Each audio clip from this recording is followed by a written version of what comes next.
Hey everybody, welcome to this video. Today I wanted to tell you a story about a high performer. We'll call her Sarah. Her journey reveals exactly why high performers burn out faster than everyone else and how to stop that cycle. When I first met Sarah, she was already a standout leader. According to her 360 review, smart, capable, respected, trusted, the person everyone went to when things got complicated and they needed someone reliable. But what she said out loud in our first coaching session was, I'm exhausted.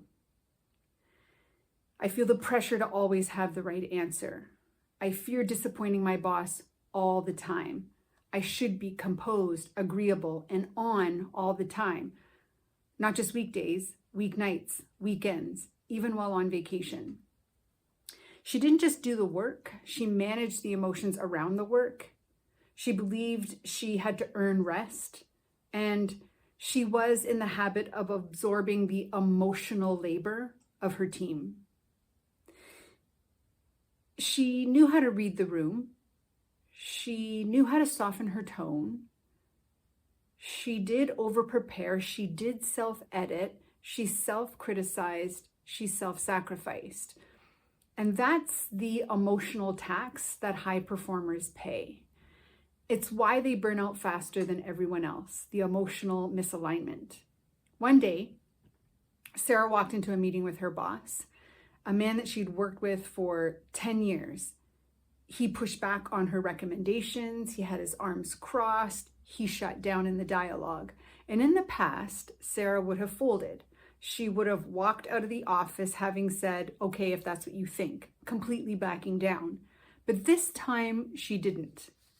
And the reason she didn't was because she asked questions, she clarified contradictions, she held her ground, she summarized the next steps. Something really fascinating happened when she executed with her emotional intelligence. He softened. He changed his tone. He got curious. And she didn't burn out that day because in that moment she broke a pattern. Afterward, she told me, I felt like I was out of line. I spoke back to my manager, and maybe that's not okay. And this is the high performer's dilemma, the consistency of when they finally advocate for themselves, that they've been disrespectful, that when they finally set boundaries, it's being selfish. When they finally speak up, it feels like they've done something wrong. And that's where burnout begins. It begins in the tug of war between who you are and who you think you're allowed to be.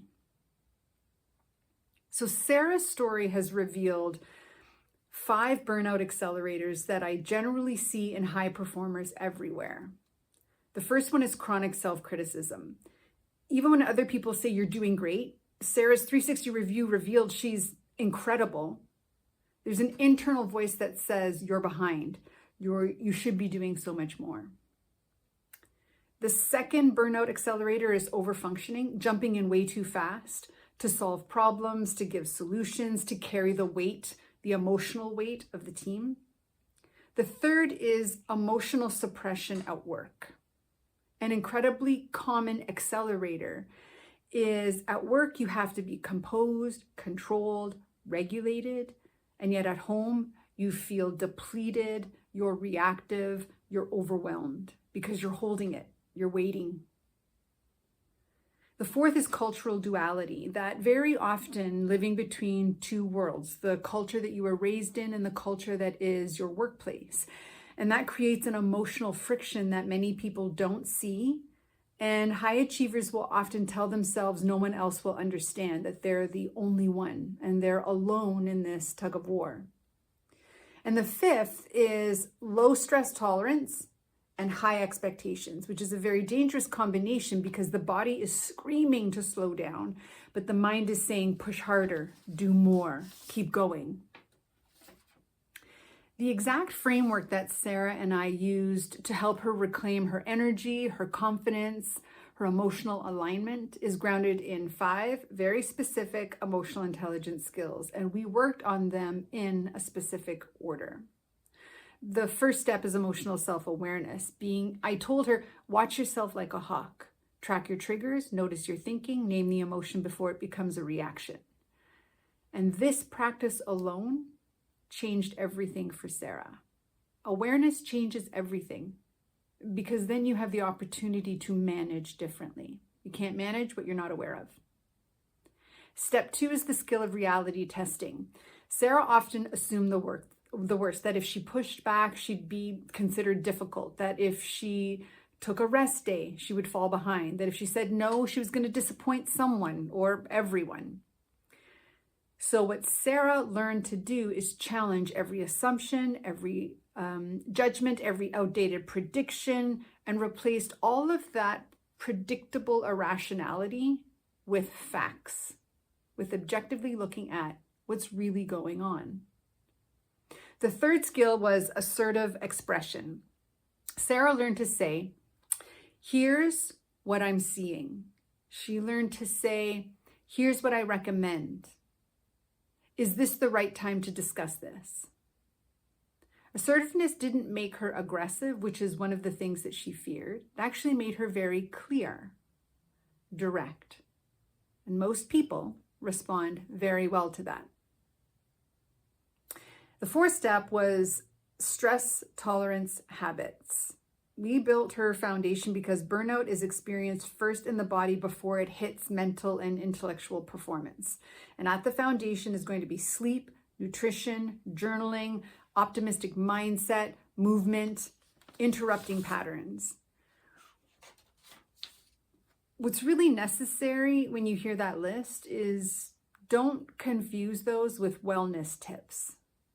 These are hardcore self-leadership tools. And the fifth skill is self-regard. This is often the hardest part for high achievers. Sarah believed she was only as good as her last result, as many high achievers often believe. So what we did was build a win jar, a place to store evidence of her competence, her impact, her attributes, her growth. And I smile when I say win jar because a lot of people scoff at actually tracking your wins, tracking the evidence of your competence, your impact, your attributes, your skills. Slowly, Sarah began to see herself the way other people already saw her. And when things finally started to click, one of the things that Sarah said and acknowledged was, I don't burn out because I'm doing too much, because high achievers can do a lot. What she acknowledged was she burns out because she's doing too much without emotional alignment. Look, all my high achievers out there, burnout isn't a failure. It's a signal. You burn out because you're doing too much for out there to the sacrifice of what's needed in here. If this resonated with you, I promise you are not alone. Hit the subscribe button, and I'll see you in the next video.